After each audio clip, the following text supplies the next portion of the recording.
Nós vamos continuar a nossa jornada pelo estudo do livro de Lucas, Evangelho de Lucas. Declarações fortes nós fizemos, irmãos, esta tarde, ao cantar. Que realmente tudo aquilo que nós cantamos, tudo aquilo que foi dirigido pelo louvor, que possa ser realidade na nossa vida. Nós vamos entrar hoje no capítulo 10 de Lucas. Terminámos a semana passada o capítulo 9 e, como sabem, estamos a estudá-lo de uma forma expositiva, de uma ponta à outra, tentando compreender aquilo que Deus tem para nós por meio do Evangelho de Lucas. Vamos abrir então em Lucas 10 e vamos estudar os primeiros 24 versículos do capítulo 10 do livro de Lucas. A versão que eu vou ler é a Bíblia para Todos, é uma versão um pouco mais português contemporâneo, mas não há problema se usarem outra tradução. Só às vezes tentar perceber que existem palavras diferentes, mas o significado é igual. Então começa assim Lucas 10, versículo 1. Depois disto, o Senhor escolheu 72 outros discípulos e mandou-os adiante dele, 2 a 2, a todas as povoações e lugares aonde ele havia de ir. E disse-lhes: há uma colheita abundante, mas os trabalhadores são poucos. Peçam ao dono da seara que mande mais trabalhadores para fazer a colheita. Vão, mas reparem que vos mando como cordeiros para o meio dos lobos. Não levem bolsa, nem saco, nem sandálias, e não parem a cumprimentar ninguém pelo caminho. Em qualquer casa onde entrarem, digam primeiro: haja paz nesta casa. Se lá houver pessoas de paz, a saudação ficará com elas. Se não houver, ficará convosco. Não andem de casa em casa, fiquem numa só casa e comam e bebam do que vos oferecerem, pois todo trabalhador merece o seu salário. Quando chegarem a uma povoação que vos receba, comam do que vos servirem. Curem todos os doentes que lá houver e digam ao povo: o reino de Deus está a chegar. Mas em qualquer povoação onde entrarem e não vos quiserem receber, vão pelas ruas e digam: até o pó desta povoação, que se nos pegou aos pés, nós sacudimos como protesto. Mas fiquem a saber que está a chegar o reino de Deus. Jesus disse ainda: afirmo-vos que no dia do juízo, os habitantes da cidade de Sodoma serão tratados com menos dureza do que essa gente. Ai de ti, Corazim, ai de ti, Betsaida. Se os milagres que em ti se fizeram tivessem sido feitos nas cidades de Tiro e Sidom, há muito tempo que os seus habitantes se teriam arrependido dos seus pecados, vestindo-se de luto e com cinza na cabeça. Portanto, no dia do juízo, os habitantes de Tiro e Sidom serão tratados com menos dureza. E tu, Cafarnaum, querias elevar-te até ao céu? Serás rebaixada até ao inferno. E continuou dirigindo-se aos discípulos: quem vos escutar é a mim que escuta. Quem vos rejeitar, rejeita-me também a mim. E quem me rejeitar, rejeitará aquele que me enviou. Os 72 discípulos voltaram muito contentes e diziam: Senhor, até os espíritos maus nos obedecem quando lhes falamos em teu nome. Jesus respondeu-lhes: eu vi a Satanás a cair do céu como um raio. Escutem, eu dei-vos poder para pisarem cobras e escorpiões e vencerem a força do inimigo, sem que vos aconteça mal. Mas não se alegrem só porque os espíritos maus vos obedecem. Alegrem-se antes por terem os vossos nomes escritos no céu. Naquele momento, Jesus, cheio de alegria por a ação do Espírito Santo, disse: agradeço-te, ó Pai, Senhor do céu e da terra, porque revelaste aos simples as coisas que tinhas escondido aos sábios e aos entendidos. Sim, Pai, pois foi essa a tua vontade. Meu Pai, entrego-me. O meu Pai entregou-me tudo. Ninguém sabe quem é o Filho senão o Pai, e ninguém sabe quem é o Pai senão o Filho, e aqueles a quem o Filho quiser revelar. Virou-se de novo para os discípulos e disse-lhes em particular: que felicidade a vossa por verem as coisas que veem. Digo-vos que muitos profetas e reis gostariam de ter visto o mesmo, mas não puderam, e de ter ouvido o que estão a ouvir, mas não ouviram. Eu vou pedir a uma pessoa para orar por mim. Irmãos, falar, explicar a palavra de Deus é uma grande responsabilidade. Eu gostaria que um voluntário pudesse orar por mim, por favor. Nós no versículo 1 temos então aquilo que dá muitas das vezes o título a esta passagem. E é verdade que algumas passagens falam de 70, a comissão dos 70 ou o envio dos 70.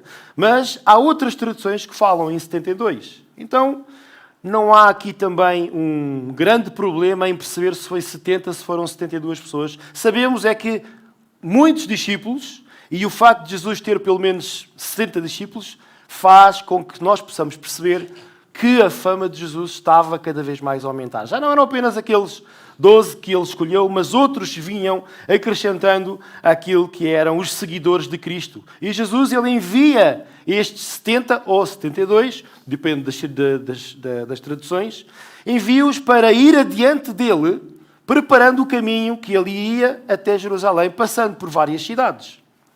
E é interessante ver aqui que nós conseguimos ter logo algumas ideias, alguns princípios que nós podemos tirar para aquilo que é o nosso trabalho de igreja local, o nosso trabalho de missões, de evangelização. E é interessante ver que Jesus os manda pelo menos 2 a 2. Eles vão em duplas, não vão sozinhos. O trabalho em igreja local, trabalho em missões, evangelização, seja ele que método for, seja ele que forma for, é muito importante que seja feita em equipa e não individual.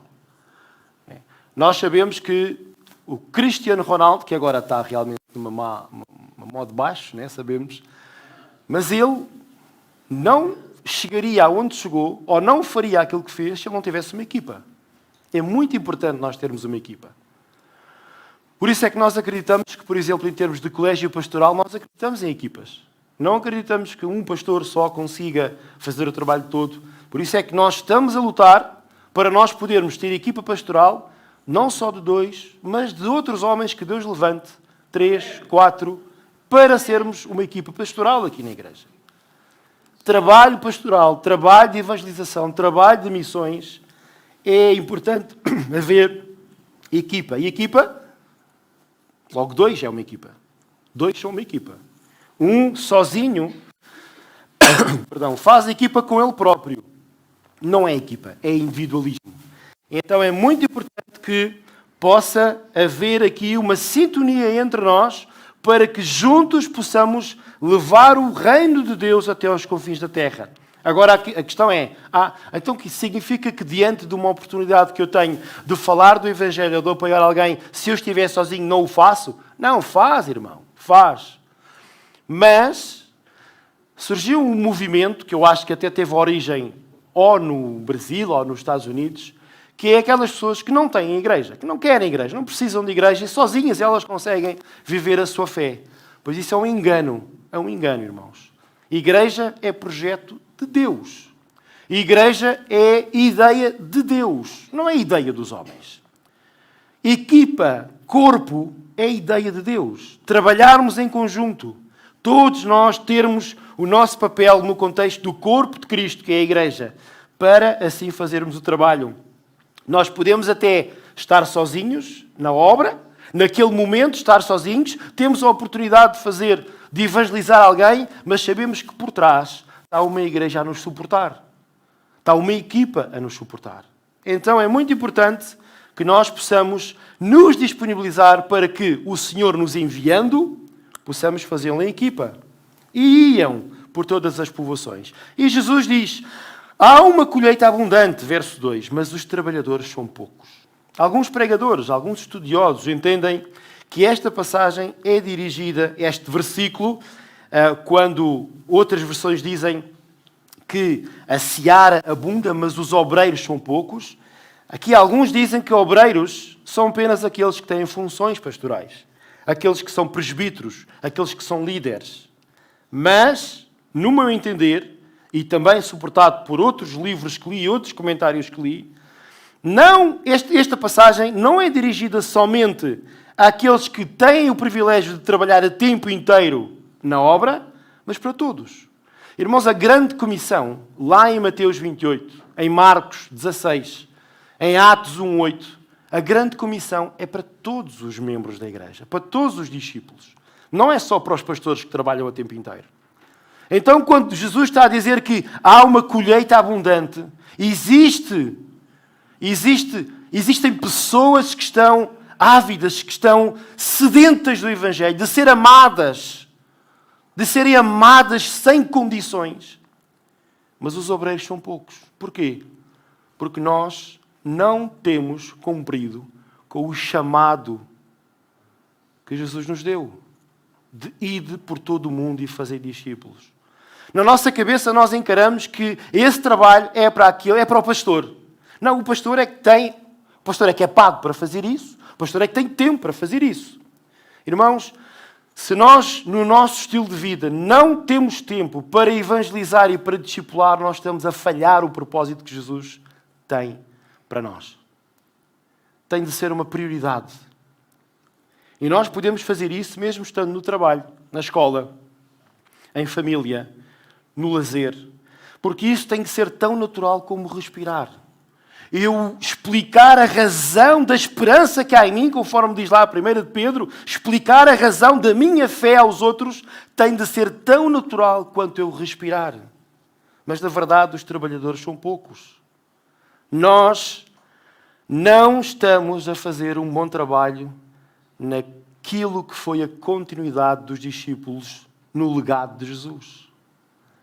A sociedade nos tem imposto um ritmo de trabalho, um ritmo de lazer, que nós acabamos por colocar para segundo plano a razão, uma das razões pela qual Jesus nos salvou, que é levar a salvação aos outros. Jamais nós podemos dizer, não tenho tempo para fazer discipulado com alguém, para acompanhar um pequenino na fé. Não tenho tempo para poder explicar o Evangelho àquele meu colega de trabalho. Estamos a falhar redondamente. Aquilo que é o chamado que Deus tem para nós. Então, esta ordem de falar de Jesus aos outros, esta ordem de acompanhar alguém no seu crescimento espiritual é para todos os crentes. Também para o pastor. Mas é para todos. Todos aqueles que um dia confessaram a Jesus como seu Senhor e Salvador recebem automaticamente este legado, esta missão, esta grande comissão, que é comissionada por Jesus. Jesus nos está a dizer, tens esta missão, tens esta obrigação. Interessante ver, há um livro também que li, eu penso que... Eu leio muitos livros ao mesmo tempo e às vezes é muito difícil identificar onde é que eu li uma certa ideia, mas acho que esta foi Numa Vida com Propósitos, que é um livro que é muito presente no grupo dos homens e nós estamos a fazer os devocionais diários. E lá, eu penso que foi lá que eu li esta ideia, vou partilhar convosco, que é, vamos imaginar que nós, sendo cidadãos portugueses, nós temos uma missão em Espanha. E Espanha está em guerra com Portugal. E a nossa missão é nós chegarmos àquele país e tentar criar um vínculo de paz entre aquilo que é a nossa nação Portugal com Espanha.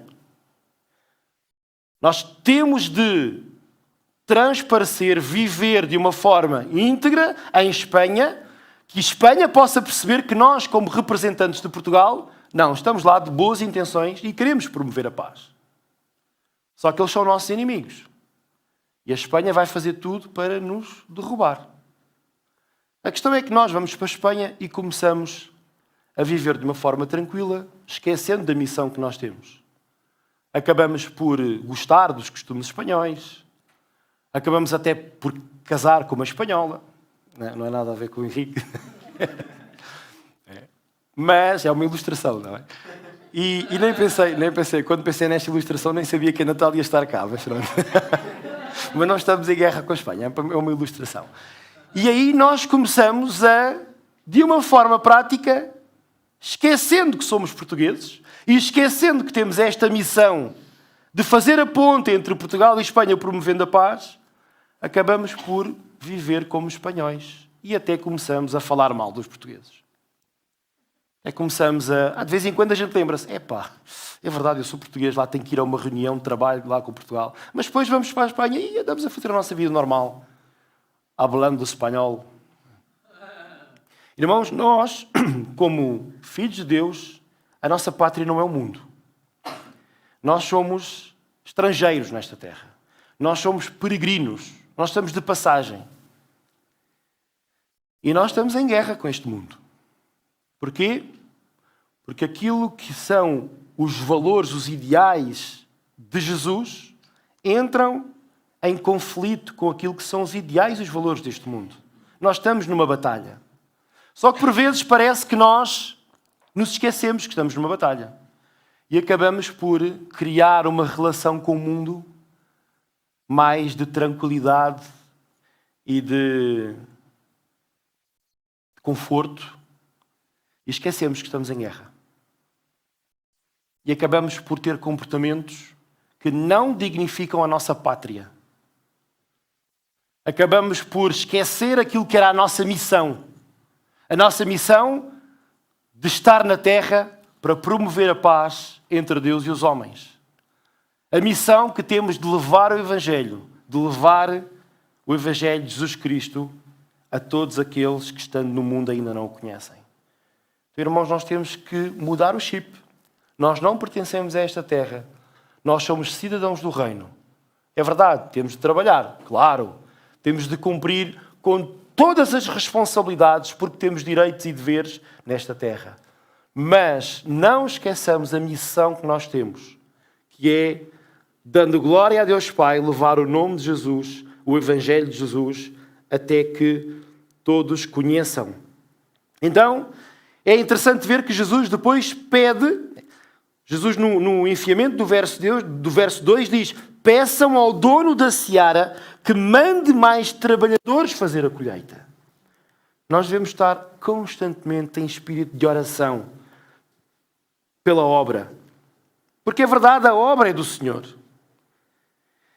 E o Senhor da obra, qualquer ação que Ele possa ter, é muito mais poderosa do que qualquer ação que nós possamos ter. Como igreja, como indivíduos, como equipa.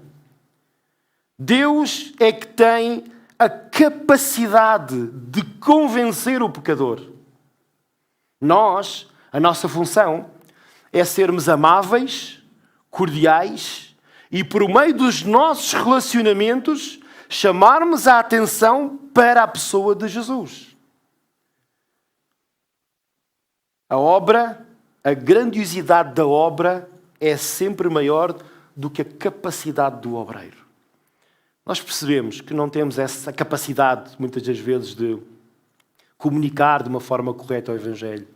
E existem cursos, existem formas de nós podermos aprender a comunicar o Evangelho, métodos. Por exemplo, relembro o evangelismo explosivo, que estamos prestes, mais tarde ou mais cedo, nos próximos meses, nós vamos arrancar com o curso de evangelismo explosivo aqui na igreja.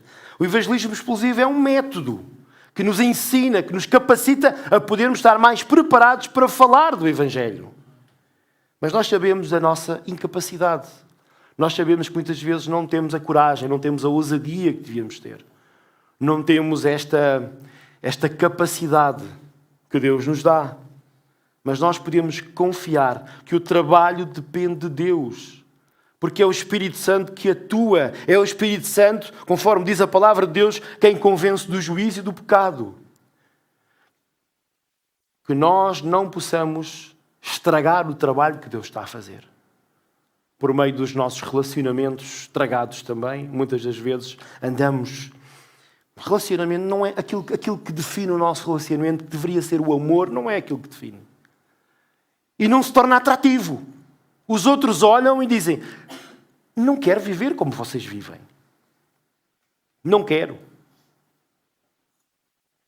Nós devemos fazer a nossa parte, que é viver em paz uns com os outros, em unidade, estando prontos como ferramentas para sermos usados por Deus, para que Deus faça a obra, porque Ele é o Senhor da obra. É Ele que faz a obra andar. Depois no verso 3 diz: vão, mas reparem que vos mando como cordeiros para o meio dos lobos.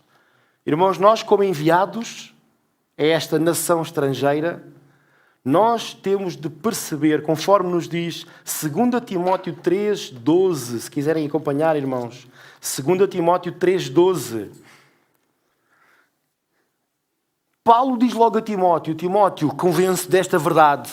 Esta verdade que está aqui escrita em 2 Timóteo 3,12. Diz assim: ora, todos quantos querem viver piedosamente em Cristo Jesus serão abençoados. É isso que diz lá? O que é que diz lá? Diz o quê?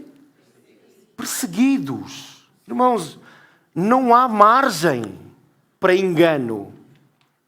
Paulo está a dizer, todos aqueles que querem viver de uma forma séria, de uma forma de coração, de uma forma em que é realmente isso que querem fazer, todos aqueles que querem viver de uma forma séria a sua fé em Jesus, serão perseguidos.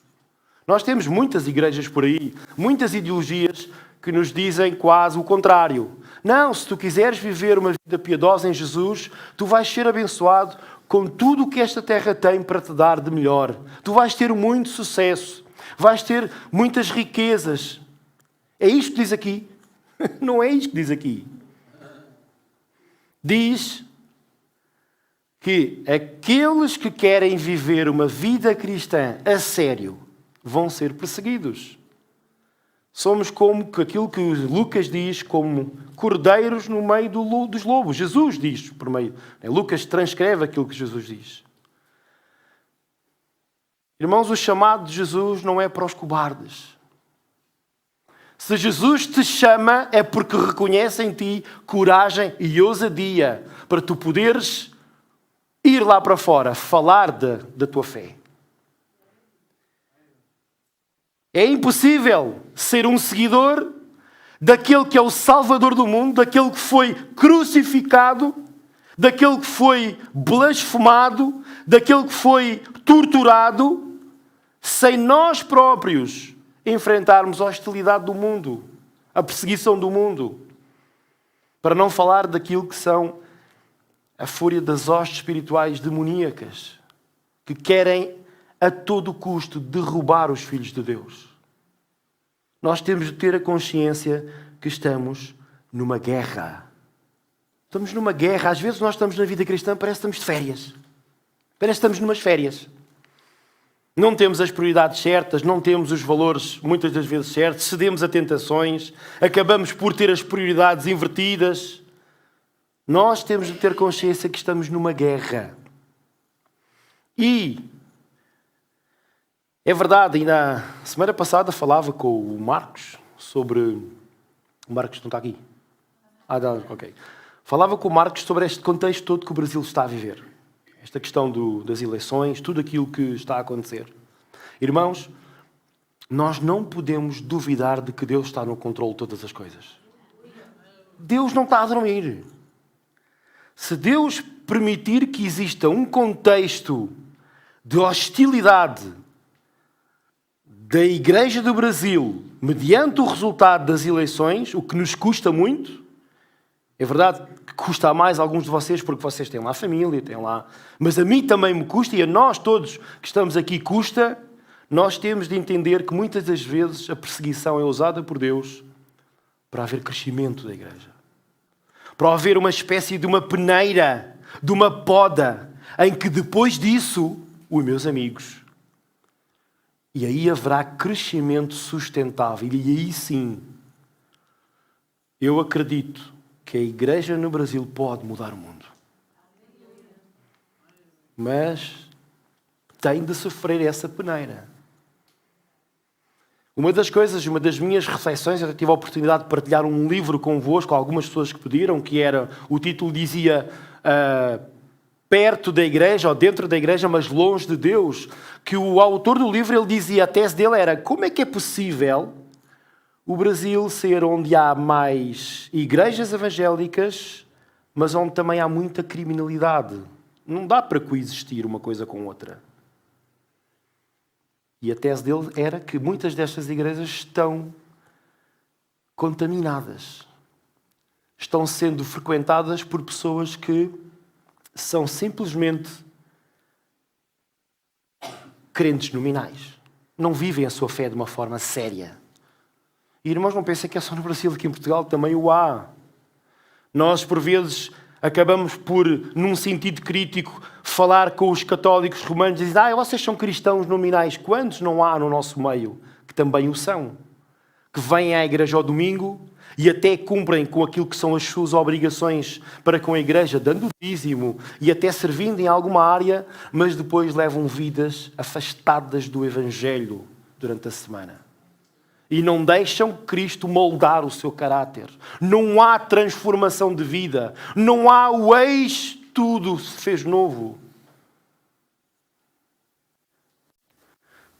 Jesus continua no verso 4, num sentido de guerra, num sentido em que estamos no meio da guerra. A missão que Jesus deu não era uma missão de... Era uma missão de paz, no sentido em que os discípulos levariam a paz. Em que os discípulos eles iriam ser promotores da paz, promotores daquilo que era a paz. Mas eles tinham de ter a consciência de que iam estar num contexto de hostilidade, de guerra. Por isso esta ilustração de cordeiros, o cordeiro não faz mal a ninguém. Cordeiros, promotores da paz, promotores do amor, promotores daquilo que é estar em unidade. Quem é que já não viu um rebanho? Né? Sabemos os rebanhos andam todos em unidade.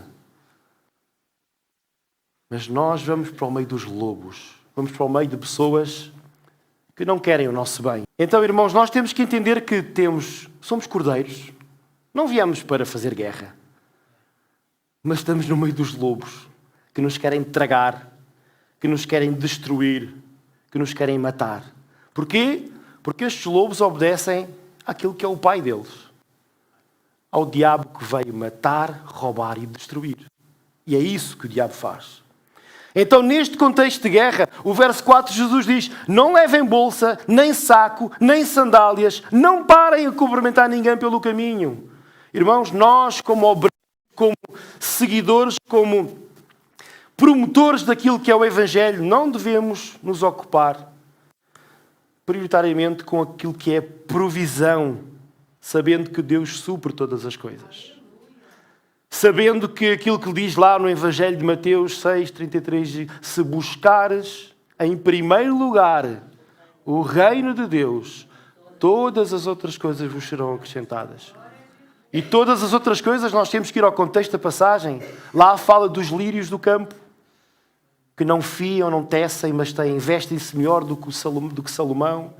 Fala também dos pássaros que não plantam, mas Deus os alimenta.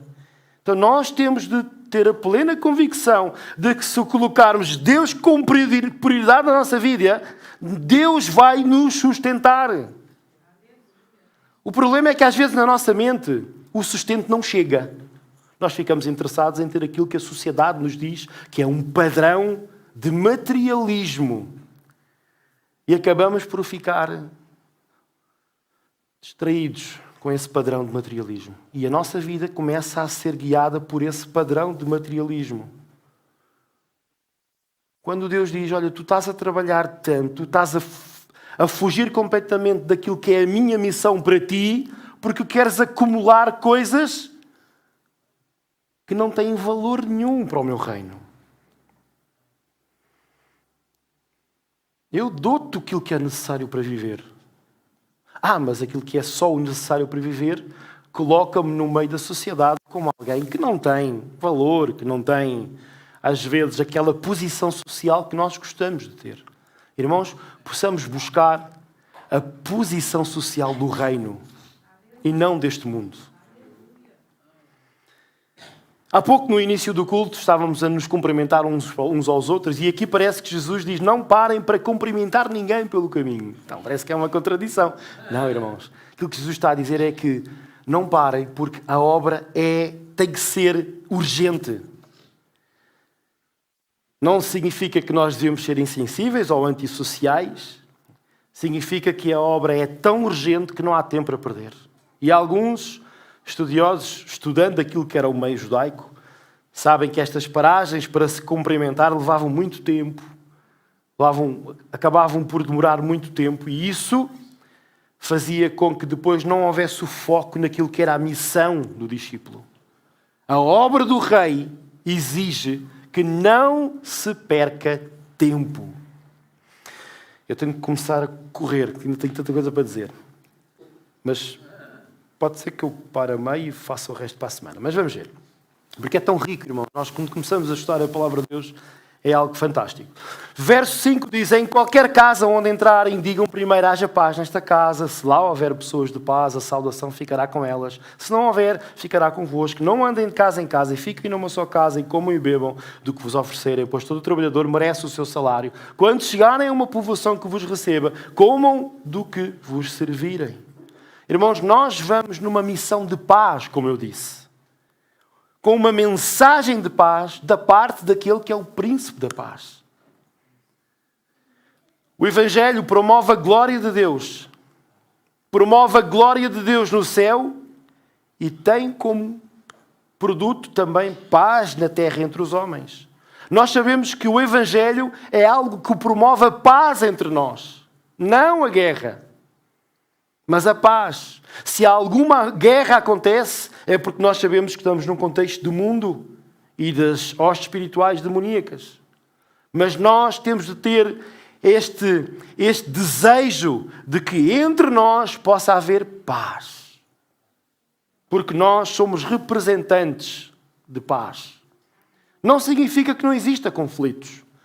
E eu estou a tirar uma disciplina às sextas-feiras à noite, que é a gestão de conflitos. E uma das coisas que nós temos estado a falar lá nessa disciplina, no Seminário Teológico Batista, o professor dizia que é impossível nós vivermos sem conflitos. Conflitos existem. A questão é como é que nós fazemos a resolução desses conflitos. Porque o conflito ocorrendo pode ser um conflito que nos ajude a mudar, a sair da nossa zona de conforto, que nos ajude a crescer. A questão é como é que eu vou reagir a esse conflito. Como é que eu vou resolucionar esse conflito? É muito importante que aqui a paz do Senhor entre. Que na gestão dos nossos conflitos nós sejamos promotores de paz e não de guerra. Imaginem num exército, se alguém não fosse o promotor de paz dentro do seu exército, quase que nem era necessário o inimigo fazer nada, porque aquela pessoa ia fazer o trabalho do inimigo. Começava a tirar tiros aos seus colegas. Né? E às vezes nós fazemos isso com a nossa língua. Às vezes nós fazemos isso com aquilo que pensamos. Estamos a mandar tiros no nosso brother in arms, que está lá a combater connosco. Aqui, quando Jesus fala dos lares, nós sabemos que os lares foram um lugar estratégico, muito importante naquilo que é o crescimento das igrejas. Instalações só mais tarde depois foram começando a ser adquiridas para haver ajuntamentos. Até então era em casas. Nós vemos a igreja primitiva a reunir-se em casas. E ainda hoje nós temos métodos como células, grupos familiares, ou outras reuniões que acontecem em lares e vemos que é realmente fundamental, é fulcral, é central a nível estratégico aquilo que é abrir o nosso lar, abrir a porta da nossa casa para que outros possam estar e conhecer o Evangelho. É interessante ver aqui que Jesus fala dos lares e fala da povoação. Então há aqui a missão em casas, mas também aquilo que é a missão urbana no contexto de cidade. Aqui nós temos esta casa que serve de contexto para a missão urbana, no contexto de Sesimbra, e as nossas casas vão servindo. E às vezes até nem é necessário haver nada organizado pela igreja, mas só esta postura, esta atitude de abrir a porta da nossa casa para poder acolher aqueles que ainda não conhecem Jesus e poder experimentar o amor de Jesus. O problema é quando esse amor não é cultivado em casa. E quando a pessoa que vai em busca do amor de Jesus entra em casa do outro e só vê a guerra. Só vê a disputa. Só vê a desrespeito. Então é muito importante que nós possamos cuidar das nossas famílias também. Porque as nossas famílias, os nossos lares, são prioritários naquilo que é a estratégia de expansão do Evangelho. Deus quer usar as nossas famílias. Deus quer usar a unidade que existe entre os casais e entre os pais e filhos. Deus quer se dar a conhecer também pelo aquilo que são casamentos e famílias saudáveis.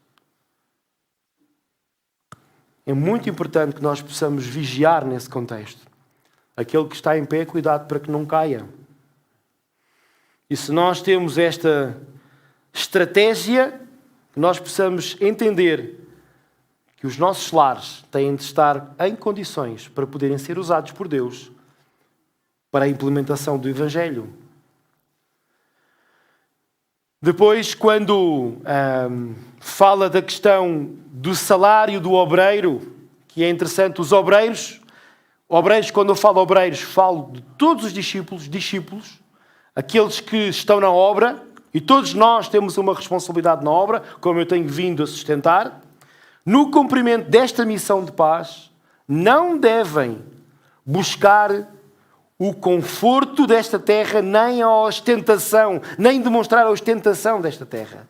Devemos procurar a simplicidade, a modéstia, a fim de que não possamos atrair a atenção para nós mesmos, mas a atenção seja atraída para Deus.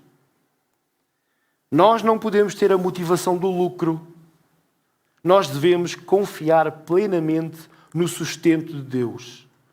Deus sabe que cada um de nós precisa de um salário para viver. Deus sabe. E Deus é fiel e justo. E Ele, dizendo que o trabalhador merece, o trabalhador é digno do seu salário, Ele vai suprir as nossas necessidades. Nós, como obreiros, como discípulos, como aqueles que transmitem o Evangelho, não podemos falar dos valores das coisas do céu estando apegados às coisas da terra. Nós não podemos dar um sermão a respeito daquilo que são as coisas invisíveis quando a nossa vida prega a importância que nós damos às coisas visíveis. Então eu não posso pregar, irmãos, tragam alimentos para o cabaz social. E depois o pastor não traz. O pastor não contribui. O pastor todos os dias vai almoçar, jantar fora, grandes restaurantes. Nós devemos procurar a simplicidade, a modéstia. Não significa que nós tenhamos de fazer um voto de pobreza. Não é isso que eu estou a dizer. Mas que os outros não possam ficar atraídos pela nossa riqueza em substituição da sua atração por Cristo. Porque, irmãos, é muito fácil nós substituirmos as prioridades. E a Bíblia fala disso de uma forma clara. Não podeis servir a dois senhores. Porque ou vão servir a um e aborrecer o outro. Ou vão aborrecer a um e servir ao outro. Então, irmãos, aqueles que querem de uma forma concreta ser promotores da paz, ser comunicadores do Evangelho, procurem antes aquilo que são as coisas do céu em relação às coisas da terra. Num contexto de guerra, nós não estamos para acumular. Nós temos de usar aquilo que temos para ganhar a guerra. Não para acumular mais coisas em território inimigo. E o contexto que Jesus manda aos discípulos é contexto de guerra. Cordeiros no meio dos lobos. Verso 9 continua: curem todos os doentes que lá houver e digam ao povo: o reino de Deus está a chegar, mas em qualquer povoação onde entrarem e não vos quiserem receber, vão pelas ruas e digam: até o pó da povoação que se nos pegou aos pés nós sacudimos como protesto. Mas fiquem a saber que está a chegar o reino de Deus.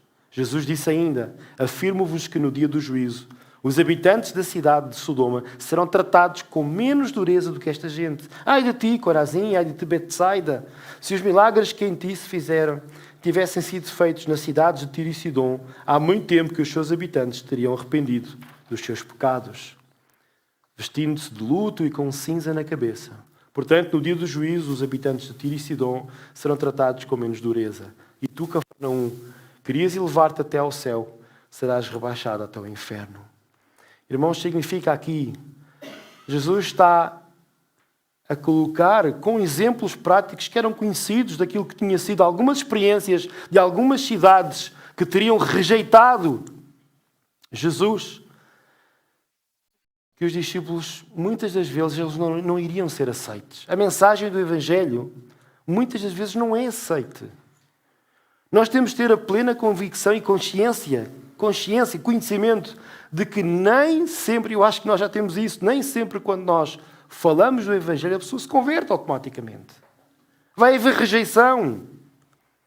Mas isso não significa que nós tenhamos de viver derrotados.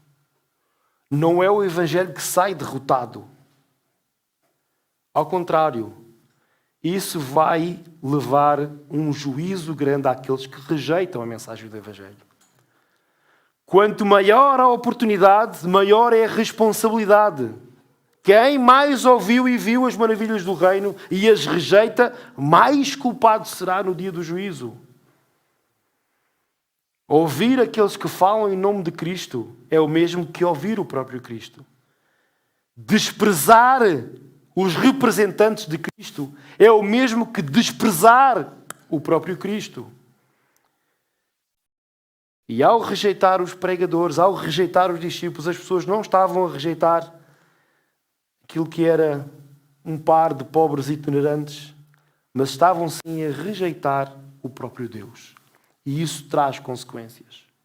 Então não fiquemos com a ideia de derrotismo. Quando alguém não aceita o Senhor, quando depois de nós termos explicado o Evangelho, alguém diz, eu não quero saber disso para nada. É verdade, pode vir em nós um sentimento de tristeza, mas não de derrota. Porque sabemos que a situação mais complicada vai ser para a pessoa que rejeitou. E nós fizemos a nossa parte. É verdade que nós não devemos desistir, nós devemos ser persistentes. Não devemos desistir à primeira, nem à segunda. E se Deus nos está a dar oportunidades para nós podermos falar do Evangelho àquela pessoa que já rejeitou uma e duas vezes, então nós vamos continuar a falar. Mas não é nossa responsabilidade a pessoa dizer não quero. Essa responsabilidade não cai sobre nós. Nós fizemos a nossa parte. E haverão consequências. Sabemos que haverão consequências. Assim como Jesus cita estas cidades, que tantas maravilhas foram feitas em algumas delas e mesmo assim não creram. Agora nós temos também a olhar para a nossa vida. Quantas oportunidades Deus já nos está a dar para nós podermos amadurecer espiritualmente. Podermos pôr de lado aquele comportamento pecaminoso que nós continuamos a fazer, continuamos a cair e até já desvalorizamos. Irmãos, cuidado com o desvalorizar do pecado na nossa vida. Nós temos de ter a noção de que desvalorizar o pecado é algo que fere Deus. É como se estivéssemos a desvalorizar aquilo que Cristo fez por nós. Cuidado, irmãos. No verso 16, e continuou dirigindo-se aos discípulos: quem vos escutar é a mim que escuta, quem vos rejeitar, rejeita-me também a mim, e quem me rejeitar, rejeitará aquele que me enviou, falando de Deus Pai. Jesus deixa claro que os discípulos não estavam a fazer a obra em seu nome dos discípulos, mas estavam a fazê-la em nome de Jesus. São enviados por aquele a quem foi dado todo o poder e toda a autoridade no céu e na terra. É esse que os envia. É esse que tem todo o poder e toda a autoridade que os envia. Nós, como pregadores do Evangelho, estamos sob o poder de Jesus, sobre a autoridade de Jesus. Rejeitar aquilo que é o Evangelho, ou aquilo que comunica o Evangelho, é rejeitar aquele que enviou. É rejeitar o próprio Pai, que por amor enviou ao mundo Jesus Cristo para morrer por nós. Por outro lado, receber o obreiro, receber a mensagem, é receber o próprio Jesus. É receber o dono da mensagem.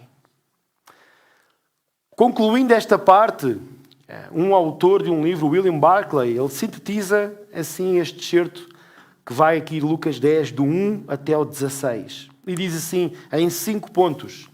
E eu acho que vou terminar aqui e depois, para a semana, eu vou pegar na segunda parte desta passagem, quem sabe até trazendo mais alguma parte, porque eu prefiro trazer talvez pouca coisa de cada vez, senão depois é muita coisa e as pessoas dispersam. Então, tenho que ter esta capacidade também de perceber quando é que já é muita informação. E o William Barclay sintetiza e diz assim: primeiro, o pregador, aquele que comunica o Evangelho, todos nós, o discípulo, não deve estar sobrecarregado com preocupações financeiras relativamente a este mundo. Sabemos aquele que é o nosso sustentador. Sabemos que se estivermos dentro da vontade de Deus, Ele vai nos sustentar. Segundo, o pregador deve estar concentrado com todas as suas forças naquilo que é a realização da sua tarefa, de falar do Evangelho aos outros. Esta é a nossa tarefa, esta é a nossa missão. Nada nos pode desviar desse foco, nada nos pode retirar daquilo que é a concentração de cumprir com esta tarefa. Levar o Evangelho aos que ainda não conhecem Jesus. Terceiro lugar, o pregador não deve estar no reino de Deus, não deve estar a trabalhar para Deus por ganância, por obter alguma coisa por meio do relacionamento com Deus. Sendo Deus um meio para alcançar algo. Deus tem de ter um fim em si próprio. Nós nos relacionamos com Deus por causa de Deus, não pelo aquilo que podemos obter por meio de Deus. Em quarto lugar, escutar a palavra e transmitir a palavra é uma grande responsabilidade. Quando nós temos uma mensagem da parte de Jesus e nós temos de levar essa mensagem a outros, é uma responsabilidade muito grande que nós temos e não podemos desanimar, não podemos desistir, temos que ser persistentes. E por fim, é algo terrível rejeitar o convite do Evangelho. E nós vemos isto diante daquilo que Jesus fala para com estas cidades. É algo terrível. E se alguém está aqui esta tarde